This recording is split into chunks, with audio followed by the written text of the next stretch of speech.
إنك حميد مجيد. أما بعد فإن خير الكلام كلام الله وخير الحديث كتاب الله وخير الهدي هدي محمد صلى الله عليه وسلم وشر الأمور محدثاتها وكل محدثة بدعة وكل بدعة ضلالة.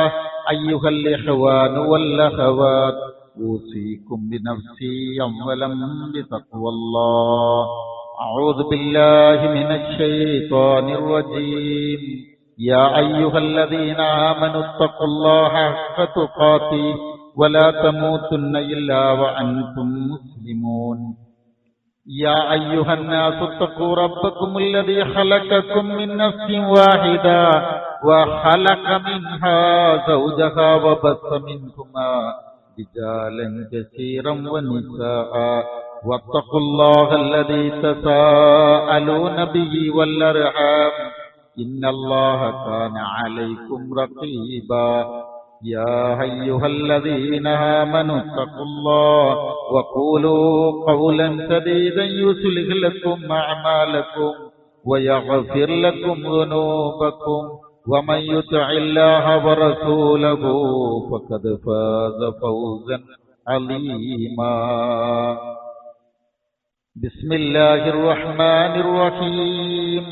وسارعوا إلى مغفرة من ربكم وجنة عرضها السماوات والأرض أعدت للمتقين.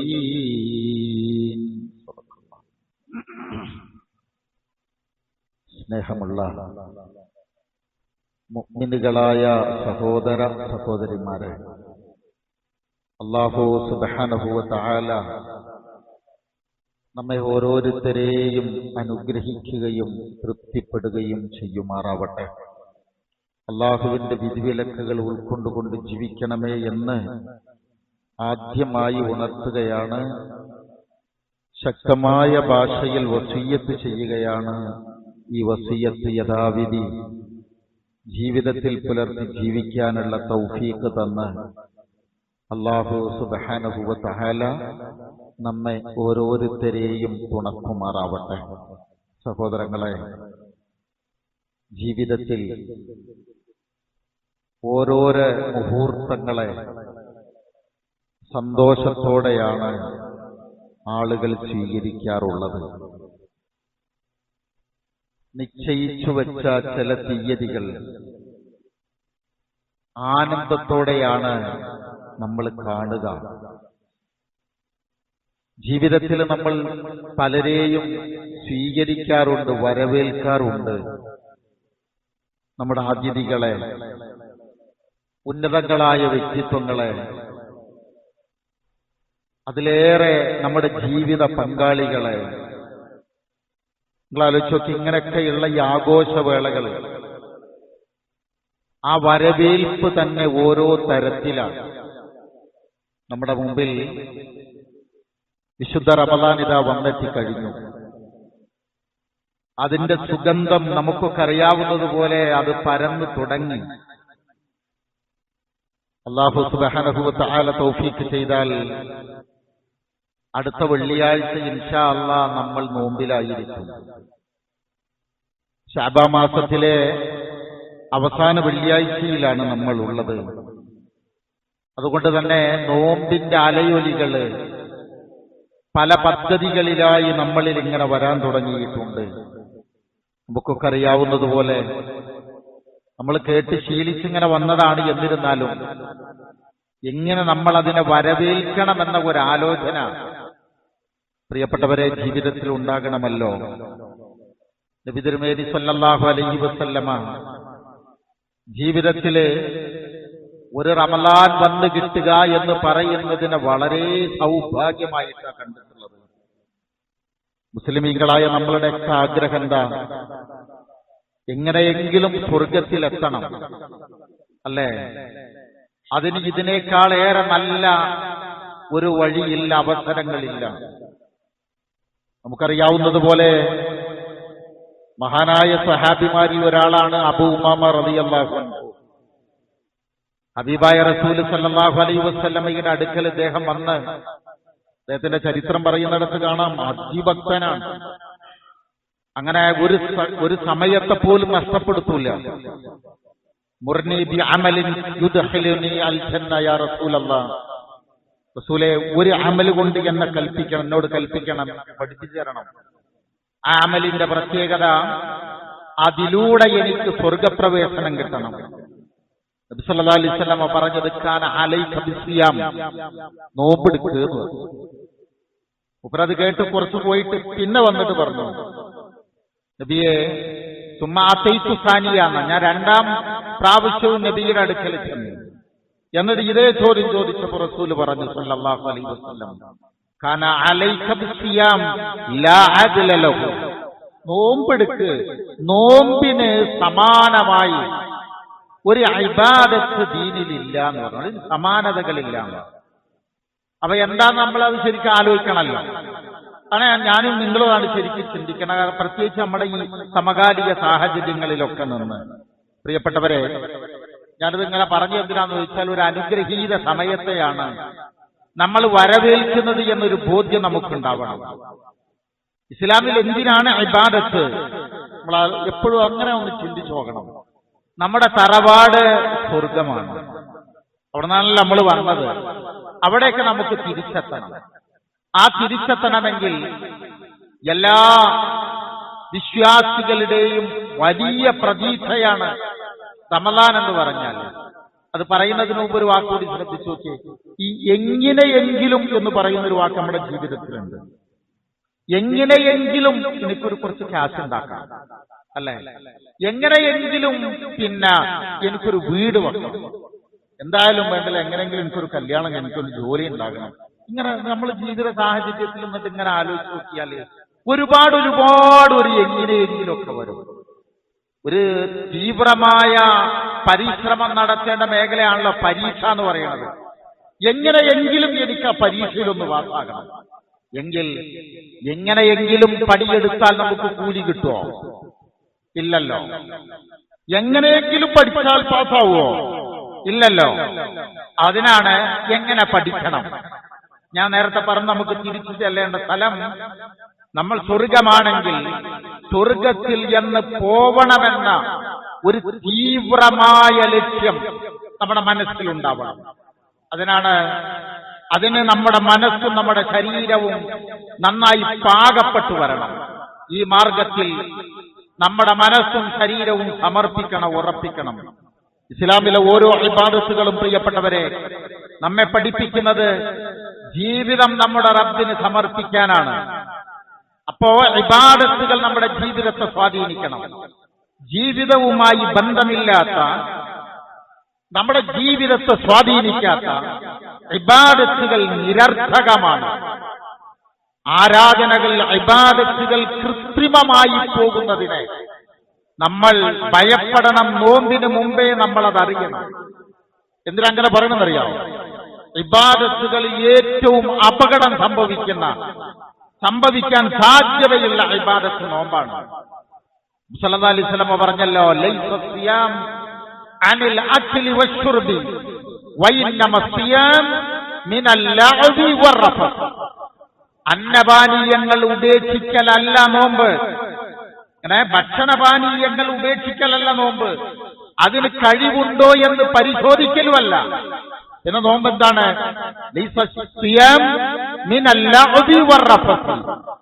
അധർമ്മങ്ങളിൽ നിന്ന് നമ്മുടെ മനസ്സിനെ എങ്ങനെ പിടിച്ചീർക്കാന്ന് പറയുന്നതാണ്. അല്ല, നോമ്പിന്റെ ലക്ഷ്യം പറഞ്ഞെടുത്തെന്താ പറഞ്ഞത്?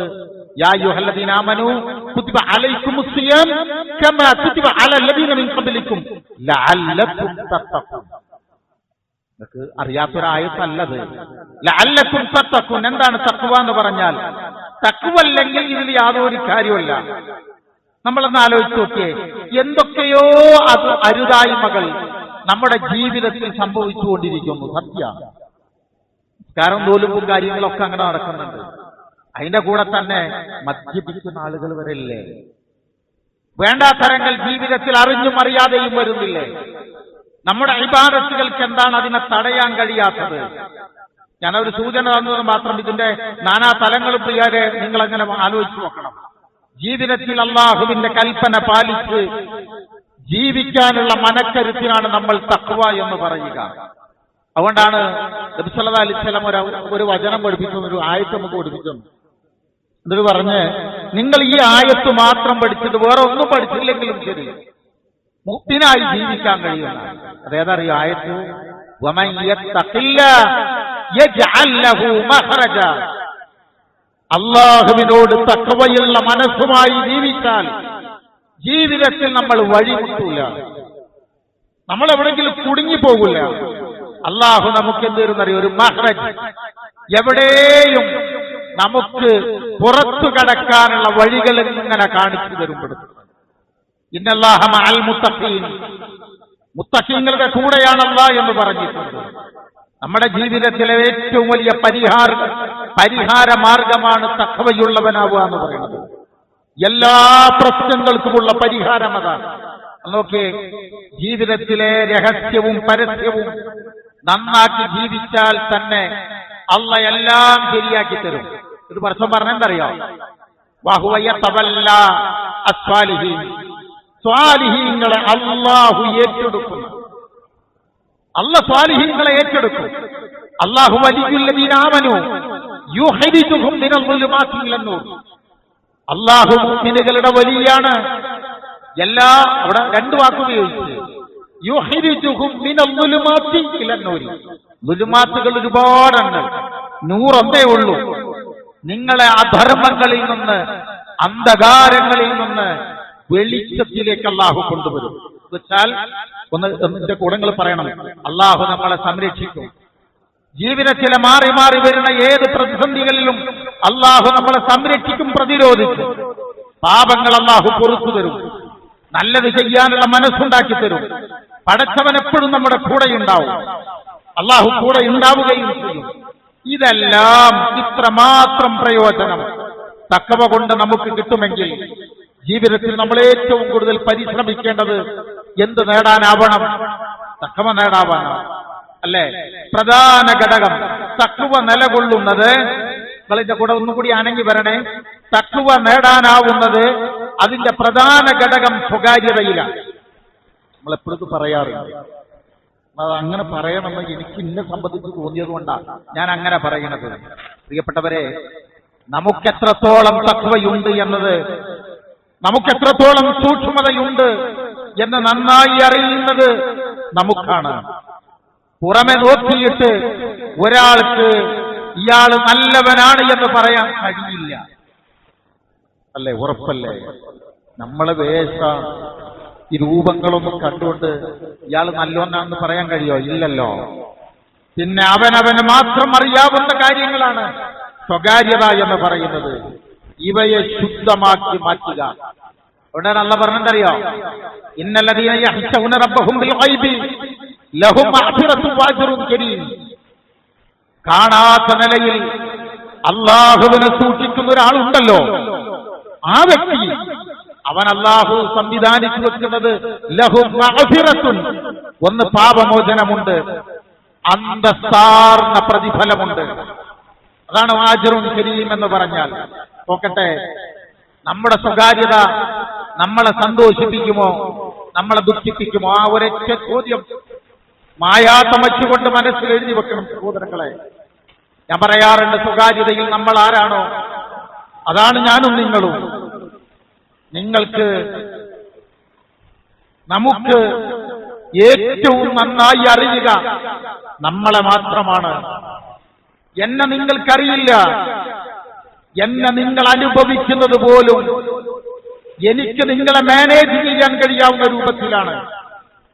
എന്റെ ന്യൂനതകളെല്ലാം മറച്ചു വെച്ച് എനിക്ക് നിങ്ങളെ കൈകാര്യം ചെയ്യാൻ കഴിയും. നിങ്ങൾക്കും അങ്ങനെ തന്നെയാണ്, അല്ലെ? നിങ്ങൾക്കും അങ്ങനെ തന്നെയാണ്. എനിക്കെന്നെയും നിങ്ങൾക്ക് നിങ്ങളെയും നന്നായിട്ടറിയാം. പ്രിയപ്പെട്ടവരെ, പ്രസംഗത്തിന് പറയല്ല, നമ്മുടെ ഭാര്യക്കറിയാത്ത ഒരാള് നമ്മുടെയൊക്കെ ഉള്ളിലില്ലേ? നമ്മുടെ മക്കൾക്കറിയാത്ത ഒരാളല്ലേ? നമ്മുടെ ഉച്ചവരും ഉടയവരും അറിയാത്ത മറ്റുള്ളവർ അറിയണമെന്ന് നമ്മൾ ആഗ്രഹിക്കാത്ത, അറിയരുതേ എന്ന് കൊതിക്കുന്ന ഒരാള് നമ്മുടെ ഉള്ളിലില്ലേ, അയാളെ നമ്മൾ മുമ്പിൽ കൊണ്ടുവരേണ്ട സമയമാണ്. അതാണ് സ്വകാര്യത നന്നാക്കണമെന്ന് പറഞ്ഞത്. ആ സ്വകാര്യത നമ്മളെ സന്തോഷിപ്പിക്കുമ്പോൾ അതൊക്കെ സ്വകാര്യതക്ക് രഹസ്യ ജീവിതത്തിന് ദീനിൽ അതീവ സ്ഥാനമുണ്ട് കേട്ടോ. അരിശന്റെ തണല് കിട്ടുന്ന 7 വിഭാഗം ആളുകളെ ഹബീബായ റസൂൽ സ്വല്ലല്ലാഹു അലൈഹി വസല്ലം പഠിപ്പിച്ചു തന്നിടത്ത് 7 എണ്ണത്തിൽ 3 എണ്ണവും ആരറിയോ? 3 എണ്ണവും സ്വകാര്യ ജീവിതമാണ്. ഒന്ന്, വലത് കൈകൊണ്ട് ചെലവഴിക്കുന്നു, അത് ഇടത് കൈ അറിയുന്നില്ല. വെച്ചാൽ ഇതുകൊണ്ട് കൊടുത്തത് അറിയില്ല എന്നുള്ളതല്ല, അത്ര സ്വകാര്യതയാണ്. ഒറ്റക്കിരുന്ന് റബ്ബിനെ ഓർത്ത് കരയലാണ്. പിന്നെ ഒരു ലൈംഗികമായ രംഗത്തെക്കുറിച്ച് ഹബീബായ റസൂല് ആ 7 വിഭാഗത്തെക്കുറിച്ച് പറയുന്നിടത്തൊരു ഭാഗം പറയുന്നുണ്ട്. ഞാനത് പറഞ്ഞത് അല്ലാഹു റബ്ബുൽ ഇസ്സത്തിനെ സൂക്ഷിക്കാനുള്ള വിത്ത് നമ്മുടെയൊക്കെ മനസ്സിലുണ്ട് സഹോദരങ്ങളെ. അതൊരു കൈത്തിരിയാണ്. അതിന് ശോഭയുള്ളതാക്കണം. എങ്ങനെയാക്കണം? നോമ്പുള്ള ഒരാൾ രഹസ്യമായി ഒരിക്കലും വെള്ളം കുടിക്കൂല, ഭക്ഷണം കഴിക്കൂല. കാരണം നമ്മൾ വായ കൊപ്പിളിക്കുമ്പോ, വായ കഴുകുമ്പോ ഈ തൊണ്ടയുടെ അടുത്ത് വെള്ളം വെക്കുന്നുണ്ട്. ഒരു തുള്ളി വെള്ളം പോലും താഴെ ഇറങ്ങിയാൽ ഈ ഭൂമുഖത്തൊരു മനുഷ്യനും അറിയില്ല. ഉറപ്പല്ലേ? ഒരാളും അറിയില്ല. പക്ഷെ ആരറിഞ്ഞാലും ആരറിഞ്ഞില്ലെങ്കിലും ഒരാൾ അറിയുന്നുണ്ട്, ഒരാൾ കാണുമല്ലോ എന്ന് വിചാരിച്ചാണ്. ആരാണവൻ? നഹ്നു അഖ്റബു ഇലൈഹി മിൻ ഹബ്ലിൽ വരീദ് വഹുവ മഅകും ഐനമാ കുൻതും യഅലമു ഖായിനത്തുൽ അയ്നി വമാ തുഹ്ഫി സുദൂർ. ഇത്ര ആയത്തുകളെന്നറിയാമോ ഖുർആനിൽ ഇങ്ങനെ മാറി മാറി വരുന്നത്? വഹുവ മഅകും ഐനമാ കുൻതും, നിങ്ങൾ എവിടെയാണെങ്കിലും അവൻ നിങ്ങളുടെ കൂടെയുണ്ട്. അവൻ ആരാണ്? മിൻ ഹബ്ലിൽ വരീദ്, ജീവനാടിയേക്കാളും നമ്മോട് അടുത്തവനാണ്.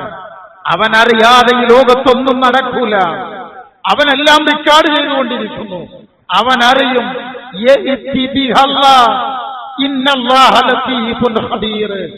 അവൻ നാളെ അത് കൊണ്ടുവരും. അല്ലേ? അവൻ നാളെ അത് കൊണ്ടുവരും. ഈ സ്വകാര്യമായ പേടിയാണ്, ഉറപ്പു പറയുന്ന സഹോദരങ്ങളെ, ഈ സ്വകാര്യമായ പേടിയാണ് എനിക്കും നമുക്കും കുറഞ്ഞു വരുന്നത്. ഈ പേടിയെ നമ്മൾ ഇങ്ങനെ വളർത്തണം. അതിനാണ് ഏറ്റവും പ്രധാനമായി ഒരു മനുഷ്യന്റെ 2 പ്രാഥമികമായ ആവശ്യങ്ങളിൽ കൈവച്ചുകൊണ്ടാണ് നോമ്പ് നമ്മിൽ ഭക്തി പഠിപ്പിക്കുന്നത്. നോമ്പ് എവിടെയാ കൈവക്കുന്നത്? അൽ-ഇംസാഖു അനിൽ അക്ലി വശുർബി വഇത്യാനിൻ നിസാഇ മിനൽ ഫജ്ർ ഇലൽ മഅരിബ്. നോമ്പ് എന്ന് പറഞ്ഞാൽ എന്താണ്? അൽ-ഇംസാഖ്, പിടിച്ചു നിർത്തലാണ്. എന്താ പിടിക്കുന്നത്? അനിൽ അക്ലി വശുർബി, ഭക്ഷണപാനീയങ്ങൾ, ആഹാരങ്ങൾ. പിന്നെ പറഞ്ഞെന്തറിയോ? വഇത്യാനിൻ നിസാഇ, നമ്മുടെ കുടുംബങ്ങളുമായുള്ള നമ്മുടെ ശാരീരിക ബന്ധങ്ങൾ. എവിടെ മുതൽ? ഫജ്ർ മുതൽ മഅരിബ് വരെ.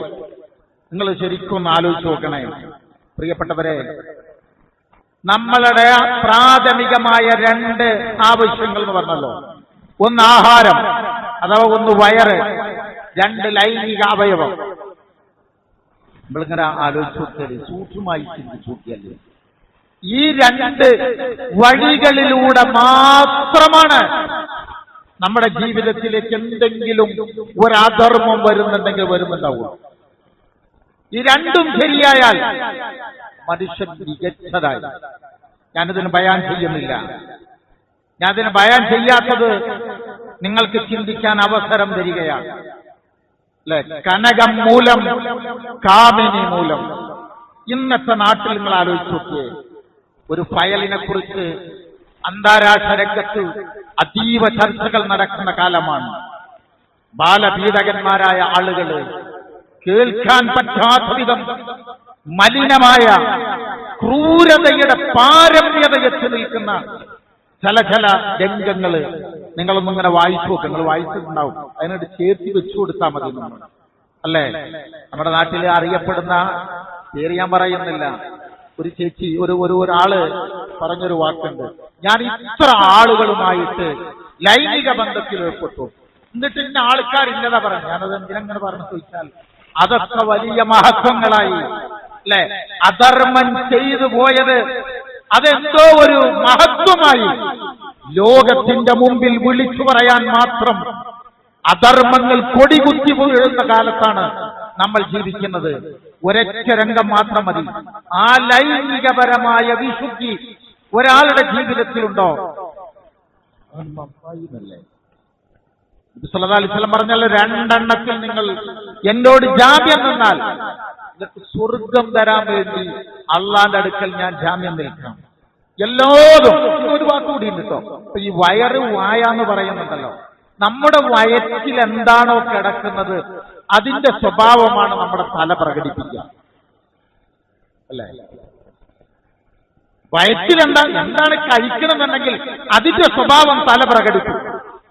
അത് ഹറാമാണെങ്കിൽ ഹറാമിന്റെ സ്വഭാവം ഉണ്ടാവും, ഹലാലാണെങ്കിൽ ഹലാലിന്റെ ചിന്ത വരും. ബാക്കിയൊക്കെ നിങ്ങൾ ആലോചിച്ച് നോക്കുക. അതുകൊണ്ടാണ് ഇത് രണ്ടും നന്നായാൽ മനുഷ്യൻ നന്നായി. നല്ല ആലോചിച്ചു. ഇവിടെ നേരാവണം, ഇവിടെ നന്നാവണം. അതിനാണ് അവിടെ കൈവച്ചത്. എന്നിട്ട് പറഞ്ഞു ഏറ്റവും സുദീർഘമായ ഇബാദത്താണ് ഏത്? നോമ്പ് എന്ന് പറയുന്നത്.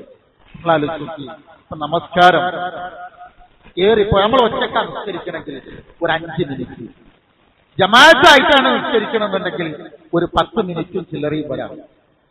ഈ 5 മിനിറ്റിനൊരു പ്രത്യേകതയുണ്ട്. കുറഞ്ഞ നേരമേ ഉള്ളെങ്കിലും മിഅ്റാജുൽ മുഅ്മിൻ, ഒരു വിശ്വാസിയുടെ മിഅ്റാജാണ്, ആകാശാരോഹണമാണ് നിസ്കാരം എന്ന് പറയുന്നത് അല്ലേ. ഈ 10 മിനിറ്റിന്റെ പ്രത്യേകം എന്താ അറിയാം? ആ 10 മിനിറ്റ് നമുക്ക് വർത്താനം പറയാൻ പാടില്ല, അങ്ങോട്ടും ഇങ്ങോട്ടും നോക്കാൻ പാടില്ല, ചെയ്യാൻ പാടില്ല, കച്ചവടമല്ല, ഒന്നുമില്ല. അത് പക്കാതായിട്ട് തന്നെ നിൽക്കണം.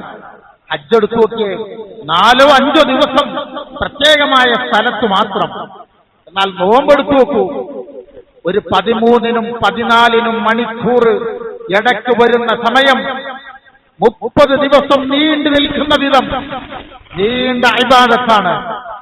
മാത്രമല്ല ഒരാൾ ആരാധനയിലായിക്കൊണ്ട് എങ്ങനെ വർത്തമാനം പറയാം, എന്തും പറയാം, എങ്ങനെ നന്നായി വർത്തമാനം പറയാം, എങ്ങനെ കച്ചവടം ചെയ്യാം, എങ്ങനെ യാത്ര ചെയ്യാം, എങ്ങനെ സാമ്പത്തിക ഇടപാടുകൾ ചെയ്യാം അല്ലെ, എല്ലാം നടക്കവിടെ. കണ്ണും ചെവിയും കൽബും ഉപയോഗപ്പെടുത്താം. ഇതിനേക്കാൾ വലിയ ഒരു പരിശീലനമുണ്ടോ? അതുകൊണ്ടാണ് നിസ്കാരത്തിനേക്കാളും പ്രശ്നമാണിത്. വർത്തമാനം പറയാൻ അനുമതി തന്നിട്ട് പറഞ്ഞു. എങ്ങനെ പറഞ്ഞു എന്നറിയാമോ? ആരാധനയിലായിട്ട് എങ്ങനെ ജീവിക്കാം അതിന്റെ പരിശീലനം ഘടന പറഞ്ഞു തരികയാണ്. നിങ്ങളോട് ഒരാൾ വന്നിട്ട് ചീത്ത പറഞ്ഞാൽ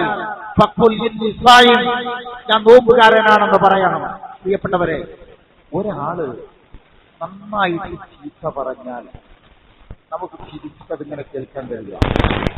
വഴക്കിന് വന്നവനോട് പറയേണ്ടത്, നീ എന്തു പറഞ്ഞാലും ഞാൻ നിന്നോട് സഹകരിക്കൂല, ഞാൻ നിന്നെ തിരിച്ചു പറഞ്ഞാലല്ലേ അടുത്തത് നിനക്കിന്നോട് പറയാൻ കഴിയുള്ളൂ.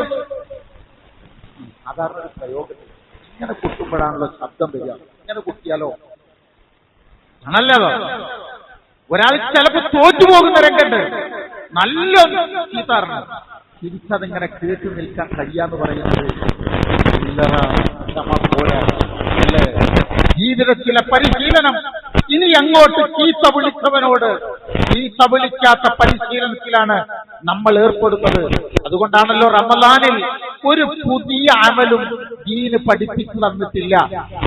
ശരിക്കറിയണം, അതുകൊണ്ട് പറയാൻ നിർത്താം. റമദാനില് ഒരു പുതിയ അമലുമില്ല. ഉള്ളത് സാധാരണ ഉള്ളത് മാത്രമേ ഉള്ളൂ. ഖുർആൻ ഓതൽ എല്ലാ ദിവസവും വേണ്ടേ?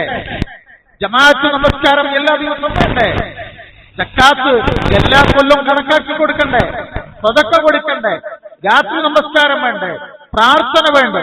തറാവീഹ് നിസ്കാരം എന്ന് പറയുന്നത് ആ തറാവീഹ് നമ്മൾ വിശ്രമിച്ച് നിസ്കരിക്കുന്നതുകൊണ്ടാണ് ആ പേര് വന്നത്. അത് എല്ലാ ദിവസവും വേണ്ടതാണ്. അത് രാത്രിയാണ് നമ്മൾ എഴുന്നേൽക്കുന്നതെങ്കിൽ അതിന് ഖിയാമുൽ ലൈൽ എന്ന് പറയണമെന്നുള്ളൂ, അല്ലാതെ വേറെ പുതിയതൊന്നുമില്ല. നിങ്ങൾ നോക്കി, ഞാൻ അത് പറഞ്ഞെന്നറിയാമോ? ഈ റമദാനിൽ പുതിയത് ചെയ്യണ്ട എന്നല്ല, റമദാൻ മാസം കഴിഞ്ഞാൽ അവസാനിപ്പിക്കാവുന്ന ഒരു അമലും റമദാൻ മാസത്തിൽ ഇല്ല. ചെയ്തതെല്ലാം ശവ്വാലിലും തുടരേണ്ടതാണ്. റമളാനിൽ ചെയ്യുന്നത് ശവ്വാലിൽ തുടരേണ്ടതാണ്. ഇങ്ങനെ നമ്മളാകുമ്പോ ഒരൊറ്റ റമളാൻ പോരെ നമ്മളെ നന്നാക്കാൻ. അതുകൊണ്ടാണ് ഞാൻ ആദ്യം പറഞ്ഞത്, ഏറ്റവും അപകടം സംഭവിക്കാൻ സാധ്യതയുള്ള ഇബാദത്താണ് നോമ്പ് എന്ന് പറഞ്ഞത്. അതൊന്നും എന്താ അറിയാം, നമ്മൾ മനസ്സിലാക്കേണ്ടത് ഈ അമല് ഒരു കാരണവശാലും ചടങ്ങായി മാറരുത്. ഒരു കാരണവശാലും ചടങ്ങായി മാറുന്നത് നമ്മൾ ശ്രദ്ധിക്കണം.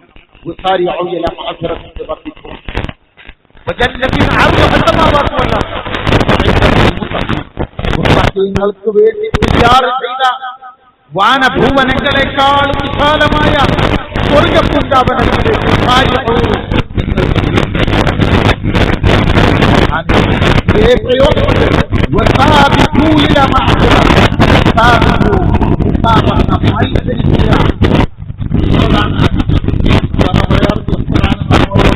ഒരാള് ഓടാൻ പറയാ, നമ്മളെ ഓടാൻ പറയാൻ പോരാ, നടന്നാൽ എത്താത്തിടത്തേക്കാണ് ഓടാൻ വേണ്ടി പറയുക, അല്ലേ? അവസരങ്ങൾ ഇല്ലാണ്ടായിക്കൊണ്ടിരിക്കുകയാണ്. പടച്ച റബ്ബ് അല്ലാഹുവോട് നമ്മൾ ഓരോരുത്തരും പ്രാർത്ഥിക്കണം. നല്ല ആരോഗ്യത്തോടുകൂടെ, നിറഞ്ഞ ആഫിയത്തോടുകൂടെ, ആയുസ്സോടുകൂടി തന്നെ ഈ റമളാനിനെയും ഉപയോഗപ്പെടുത്താനുള്ള തൗഫീഖ് അല്ലാഹു നമുക്കും നമ്മുടെ കുടുംബത്തിന് ഓരോരുത്തർക്കും പ്രദാനം ചെയ്യുമാറാവട്ടെ. നമ്മൾ മനസ്സ് തട്ടി പ്രാർത്ഥിക്കണം. പ്രിയപ്പെട്ടവരെ, ഓരോ മുസ്ലിമും തന്റെ ജീവിത സാഹചര്യങ്ങളും സൗകര്യങ്ങളും കുടുംബ പശ്ചാത്തലങ്ങളും അനുസരിച്ച് ഈ റമളാനിനെ നമുക്കെങ്ങനെ തന്നെ ഉപയോഗപ്പെടുത്താൻ കഴിയും എന്ന് ചിന്തിക്കണം, എന്ന് ക്രമപ്പെടുത്തണം. ഞാൻ ഒന്ന് രണ്ട് കാര്യങ്ങൾ മാത്രം എണ്ണി പറഞ്ഞുതരാം വളരെ ചുരുങ്ങിയ സമയത്തിൽ. ഒന്ന്, നന്മകൾ കഴിയുന്നത്ര നിർവഹിക്കണം. റമളാൻ എന്ന് പറയുന്നത് ജിഹാദാണ്. അവസാന റമളാനും ഇതാവാം. അതൊക്കെ കഴിഞ്ഞ കൊല്ലം നമ്മുടെ കൂടെയുള്ള പലരും ഇന്നില്ല. പല കഴിഞ്ഞ വർഷങ്ങളിൽ ഇന്ന് പള്ളിയിൽ വന്ന് നമ്മോട് കൂടിയിരുന്ന പലരും ഇന്ന് നടക്കാൻ കഴിയാതെ അവരൊരു ഭാഗത്ത് ഒഴിഞ്ഞിരിക്കുകയാണ്. ഇന്ന് നമ്മൾ അൽഹംദുലില്ലാഹ് ആഫിയത്തോടെയുണ്ട്, അല്ലേ? എങ്കിൽ പരമാവധി അതിനെ ഉപയോഗപ്പെടുത്തണം. ഒരു നിയ്യത്ത് ഇപ്പോഴേ വെക്കണം. തിന്മകൾ പാടെ വർദ്ധിക്കണം. അങ്ങനെ പറയുമ്പോ നമ്മുടെ ജീവിതത്തിലേക്ക് അറിയാതെ കടന്നു വന്ന ഒരുപാട് ദുശ്ശീലങ്ങളുണ്ട്. ശീലങ്ങൾ പിന്നീട് ദുശ്ശീലങ്ങളായി മാറുക. പ്രകൃത്യ നമുക്ക് ഓരോരുത്തർക്കുമുള്ള ചില ദുസ്വഭാവങ്ങളുണ്ട്. നമ്മളൊക്കെ ഇങ്ങനെ നിൽക്കുന്ന ഇരിക്കണമെന്നുള്ളൂ. നല്ല ഉഷാറായി ഇതൊക്കെ പാടങ്ങനെ ഇട്ടപ്പോ നമ്മുടെ വിചാരം അറിയാം, നമ്മൾ സംഭവമാണ്. നമ്മളിലൊക്കെ ഓരോരോ ശരിക്കും ഇങ്ങനെ നോക്കിയാൽ ഒരുപാട് ദുസ്വഭാവങ്ങൾ കാണാം. ഇതെല്ലാം മനസ്സിലാക്കാനും തിരുത്താനും നോമ്പിനോളം പറ്റിയ വേറൊരു അവസരങ്ങളില്ല.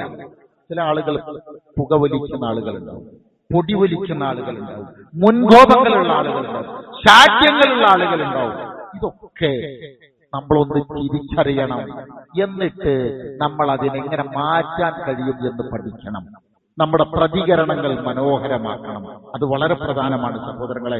പ്രതികരണം എന്ന് പറയുന്നത് അതാണ് നമ്മളെ മികച്ചവനാക്കുന്നത് എന്ന് നമ്മൾ തിരിച്ചറിയണം, അല്ലേ? മനുഷ്യന് വിശപ്പും ദാഹവും കൂടിയാൽ കോപം വരും, കൂടും. അത് സ്വാഭാവികമാണ്. അതുകൊണ്ടാണ് അങ്ങനെ വിശപ്പും ദാഹവും ഒക്കെ കൂടി നിൽക്കുമ്പോ ചീത്ത വിളിച്ചാൽ ഇങ്ങനെ പറയണമെന്ന് പറയാൻ കാരണം. അതുകൊണ്ട് തന്നെ പെട്ടെന്ന് നമ്മൾ ചൂടാവും.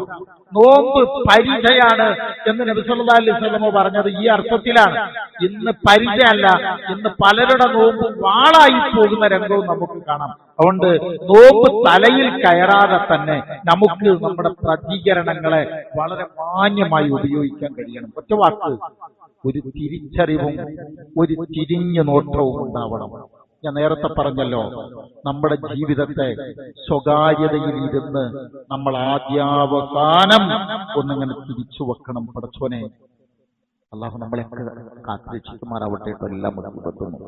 നമ്മുടെ ജീവിതത്തെ നമ്മളൊന്നിങ്ങനെ എഴുതി ഇങ്ങനെ വെച്ച് നോക്കിയേ, നമുക്ക് പ്രതീക്ഷ തരുന്നത് ചിലപ്പോ അത്ര വലുതൊന്നും ആയിക്കൊള്ളണമെന്നില്ല.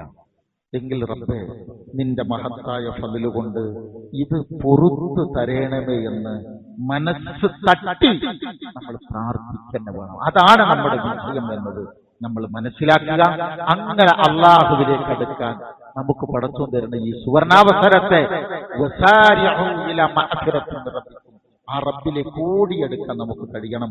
അതിന് ഓരോ നിമിഷങ്ങളിലും പ്രാർത്ഥനകൾ ഉണ്ടാവണം, ഒരു തിരിച്ചറിവുണ്ടാവണം, തിരിഞ്ഞു നോട്ടമുണ്ടാകണം, ഞാൻ ആര് എന്ന ഒരു അറിവും മനസ്സിലാക്കലും ഉണ്ടാവണം. അങ്ങനെ ആ ഇബാദത്തുകളിലൂടെ ജീവിക്കാൻ നമുക്ക് കഴിയണം. നിറഞ്ഞ മനസ്സോടെ പ്രാർത്ഥിക്കുക. റബ്ബുൽ ഇസ്സത്ത് നമ്മെ ഓരോരുത്തരെയും കൂടുതൽ കൂടുതൽ നന്മ ചെയ്യാനുള്ള തൗഫീഖ് തന്ന് തുണക്കുകയും അനുഗ്രഹിക്കുകയും തൃപ്തിപ്പെടുകയും ചെയ്യുമാറാവട്ടെ.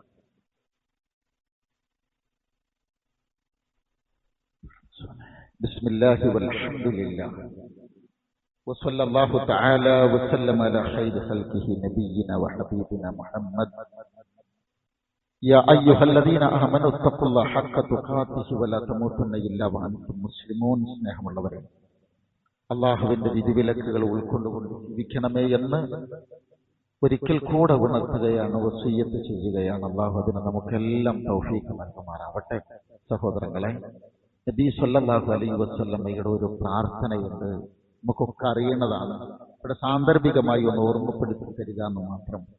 അള്ളാഹുവിന്റെ റസൂല് സ്വല്ലല്ലാഹു അലൈഹി വസല്ലം മിമ്പറിലേക്ക് കയറുകയാണ് ഒരു നസീഹത്ത് നൽകാൻ. ഒന്നാമത്തെ സ്റ്റെപ്പിൽ കാല് വെച്ചപ്പോൾ ആമീൻ എന്ന് പറഞ്ഞു, രണ്ടാമത്തിലേക്ക് കാല് വെച്ചപ്പോഴും ആമീൻ പറഞ്ഞു, മൂന്നാമത്തിലും ആമീൻ പറഞ്ഞിട്ട് ഇറങ്ങി വന്നപ്പോൾ സ്വഹാബത്ത് സ്വാഭാവികമായിട്ട് ചോദിക്കുമല്ലോ, എന്താണത് കാരണം എന്നാണ്. റസൂല് പറഞ്ഞെന്തറിയാമോ? സ്വല്ലല്ലാഹു അലൈഹി വസല്ലം ജിബ്രീൽ അലൈഹിസ്സലാം ഒരു ദുആ നടത്തി, അതിന് ഞാൻ അള്ളാഹുവോട് ആ പ്രാർത്ഥനയ്ക്ക്, ആ ദുആക്ക് ആമീൻ പറയുകയാണ് ചെയ്തത്. ഒന്ന്, മാതാപിതാക്കള്, വയസ്സായ ആളുകൾ നമ്മുടെ ജീവിതത്തിൽ ഉണ്ടായിട്ട് അവര് മുഖേന നമുക്ക് സ്വർഗം നേടാൻ കഴിയുന്നില്ല എന്നുണ്ടെങ്കിൽ നമ്മുടെ മേൽ അള്ളാന്റെ ലഅനത്തുണ്ടാവട്ടെ എന്നാണ് ദുആ നടത്തിയത്. ഞാനതിന് ആമീൻ പറഞ്ഞു എന്നാണ്. പ്രിയപ്പെട്ടവരെ, നീട്ടി പറയല്ല, അതിലേറ്റവും പ്രധാനം ഒരു റമളാൻ ഒരാളുടെ ആയുസ്സിലൂടെ കടന്നുപോയിട്ട് തന്റെ പാപങ്ങൾ പൊറുക്കപ്പെടാനുള്ള പ്രവർത്തനങ്ങൾ ചെയ്യാതെ, ഒരു നന്മയും ചെയ്യാതെയാണ് അതല്ല നമ്മൾ യാത്രയാവുന്നത്. റമളാനിലെ യാത്രയാകുന്നത് നമ്മളാണല്ലോ. റമളാൻ ഇനിയും വരും, നമ്മളുണ്ടോ ഇല്ലയോ എന്നുള്ളതേ പ്രശ്നമുള്ളൂ. അപ്പൊ നമ്മൾ യാത്രയായാൽ നമ്മുടെ മേൽ അല്ലാഹുവിന്റെ ലഅനത്തുണ്ടാവട്ടെ എന്ന് പ്രാർത്ഥിച്ചപ്പോൾ ആ പ്രാർത്ഥനക്ക് ഞാൻ ആമീൻ പറഞ്ഞു എന്നാണ്. സഹോദരങ്ങളെ, ഇവിടെ രണ്ടാൾക്കാരുടെ ദുആ കേട്ടോ. ഒന്ന് ജിബ്രീൽ അലൈഹിസ്സലാമയുടെയും ഹബീബായ റസൂലുള്ളാഹി സ്വല്ലല്ലാഹു അലൈഹി വസല്ലമയുടെയും. അതുകൊണ്ട് ഈ ശാപ പ്രാർത്ഥനയെ നമ്മൾ കൃത്യമായി തിരിച്ചറിയണം. എന്നിട്ട് നമ്മൾ നമ്മുടെ സമയത്തെ ഉപയോഗപ്പെടുത്തണം. ഞാൻ നേരത്തെ സൂചിപ്പിച്ചിരുന്നു, സക്കാത്തിന്റെ കണക്ക് നിങ്ങൾ റമളാനിലേക്ക് നീട്ടിവെക്കരുത്. അത് കറക്റ്റായി അതിന്റെ മുമ്പ് ഇപ്പൊ തന്നെ അത് കറക്റ്റായിട്ട് വെക്കുക. അതൊക്കെ തീർത്ത് അത് ബന്ധപ്പെട്ട ആളുകളിലേക്ക് എത്തിക്കാൻ ശ്രമിക്കുക. സ്വതക്കകൾക്ക് നമ്മൾക്ക് മാറ്റിവെക്കേണ്ടുന്ന പണം നമ്മൾ കാണുക. കഴിഞ്ഞ വർഷങ്ങളിൽ നമുക്ക് നഷ്ടപ്പെട്ടു പോയ നോമ്പുണ്ടെങ്കിൽ അതിന്റെ കാര്യം ഒന്ന് കൃത്യമായി, ഈ സമയമല്ല, നമുക്കത് നോറ്റുവീട്ടാൻ വേണ്ടി ശ്രമിക്കുക. കൂടെ കുടുംബങ്ങളിലോ മാതാപിതാക്കൾക്കൊക്കെ അങ്ങനെ നമ്മൾ ആലോചിച്ച് നോക്കിയിട്ടുണ്ടെങ്കിൽ അവരുടെ നഷ്ടപ്പെട്ടു പോയ നോമ്പുകൾ ഉണ്ടാവും. വീട്ടാൻ കഴിയാത്തവരാണെങ്കിൽ അതിന്റെ ഫിദിയ കൊടുത്തിട്ടില്ലേ എന്ന് കൂടി ചോദിക്കും. എന്ന് വെച്ചാൽ എല്ലാ ബാധ്യതകളും തീർത്തായിരിക്കണം നമ്മൾ ഈ ഭാഗത്തേക്ക് നമ്മൾ പ്രവേശിക്കേണ്ടത്. അങ്ങനെ നമ്മൾ ഒരു ഒരുക്കം, നനച്ചുകുളി എന്നൊക്കെ പറഞ്ഞ നമ്മുടെ നാട്ടിൽ പരിപാടിയുണ്ട്. എല്ലാം ഒക്കെ ഒന്ന് വൃത്തിയാക്കി വെക്കുക. പുറത്ത് വൃത്തിയാക്കുന്നതിനേക്കാളപ്പുറം അകത്തുകൂടി ഒന്ന് വൃത്തിയാക്കാൻ നമ്മൾ ഒരുങ്ങുക. നമ്മുടെ 6 അടി മണ്ണിൽ വേറെ ആരും കൂട്ടിനുണ്ടാവൂല എന്നുള്ളൊരു തിരിച്ചറിവുണ്ടാവുക. എന്നിട്ട് അള്ളാഹുവിലേക്ക് അടുക്കുക. അവസരങ്ങളെ പരമാവധി ഉപയോഗപ്പെടുത്താൻ ശ്രമിക്കുക. റബ്ബുൽ ഇസ്സത്ത് അത്തരത്തിൽ ഉൾപ്പെടുന്ന നല്ലവരുടെ കൂട്ടത്തിൽ നമ്മെ ഓരോരുത്തരെയും ഉൾപ്പെടുത്തി അവൻ അനുഗ്രഹിക്കുകയും തൃപ്തിപ്പെടുകയും ചെയ്യുമാറാവട്ടെ. അവന്റെ ഇഷ്ടദാസന്മാരുടെ കൂട്ടത്തിൽ അല്ലാഹു നമ്മെ ഓരോരുത്തരെയും ഉൾപ്പെടുത്തുമാറാവട്ടെ. ജീവിതത്തിൽ വന്നുപോയ എല്ലാ തെറ്റുകുറ്റങ്ങളും അവന്റെ മഹത്തായ ഫضل കൊണ്ട് അവൻ വിട്ടുപുറത്തും അപേക്ഷിച്ചിരിക്കുകയും 2 ലോകത്തു നിന്നും നമ്മിൽ അവൻ അത് മറച്ചു വെക്കുകയും ചെയ്യുമാറാവട്ടെ. ജീവിതത്തിൽ കൂടുതൽ കൂടുതൽ നന്മ ചെയ്യാനുള്ള സൗഭാഗ്യവും തൗഫീഖും അള്ളാഹു നമുക്ക് ഓരോരുത്തർക്കും ഇനിയും പ്രദാനം ചെയ്യുമാറാവട്ടെ. ജീവിതത്തിലെ എല്ലാവിധ മുസീബത്തുകളിൽ നിന്നും, അപകടങ്ങളിൽ നിന്നും, അസ്വസ്ഥതകളിൽ നിന്നും രോഗങ്ങളിൽ നിന്നും കഠിനമായ പ്രയാസങ്ങളിൽ നിന്നെല്ലാം അള്ളാഹു നമ്മെയും നമ്മുടെ കുടുംബത്തെയും ഉമ്മത്തിനെയും ഒക്കെ കാത്തുരക്ഷിക്കുമാറാവട്ടെ. അള്ളാഹു റബ്ബുൽ ഇസ്സത്ത് ഖുർആനിനെ നെഞ്ചേറ്റുന്ന നല്ല മുഅ്മിനീങ്ങളിൽ നമ്മെ ഓരോരുത്തരെയും ഉൾപ്പെടുത്തുമാറാവട്ടെ. നമ്മുടെ മാതാപിതാക്കളെ അള്ളാഹു അനുഗ്രഹിക്കുമാറാവട്ടെ. നമ്മുടെ മക്കളോട് ഒന്നിച്ച് സന്തോഷകരമായ അനുഭവം രണ്ട് ലോകത്തും അള്ളാഹു പ്രദാനം ചെയ്യുകയും കുടുംബത്തോടൊന്നിച്ച് അവന്റെ ജന്നാത്തുൽ ഫിർദൗസിൽ അള്ളാഹു ഒരുമിച്ച് കൂട്ടുകയും ചെയ്യുമാറാവട്ടെ. ഈ ദുആ അള്ളാഹു ഖബൂൽ ചെയ്യുമാറാവട്ടെ. അല്ലാഹുമ്മ അഗ്ഫിർ മുഅ്മിനീന വൽ മുഅ്മിനാത്ത് വൽ മുസ്ലിമീന വൽ മുസ്ലിമാത്ത് അൽഅഹ്യാഇ മിൻഹും വൽ അംവാത്ത് ഇന്നക മുജീബു ദഅവാതി യാ ഖാദിയൽ ഹജാത്ത്. റബ്ബന അഗ്ഫിർ ലനാ ولإخواننا الذين سبقونا بالإيمان ولا تجعل في قلوبنا غلا للذين آمنوا ربنا إنك رؤوف رحيم. اللهم عافنا من كل بلاء الدنيا ومصيباتها وفتنة كلها وعذاب القبر وعذاب النار. اللهم حسن عاقبتنا في الأمور كلها وأجرنا من خزي الدنيا وعذاب الآخرة. ربنا هب لنا من أزواجنا وذرياتنا قرة أعين واجعلنا للمتقين إماما. ربنا آتنا في الدنيا حسنة وفي الآخرة حسنة وقنا عذاب النار واغفر لنا يا غافر المذنبين. آمين برحمتك يا أرحم الراحمين. اللهم صل وسلم وبارك على نبينا محمد وعلى آله وصحبه أجمعين. وسلام على المرسلين والحمد لله رب العالمين.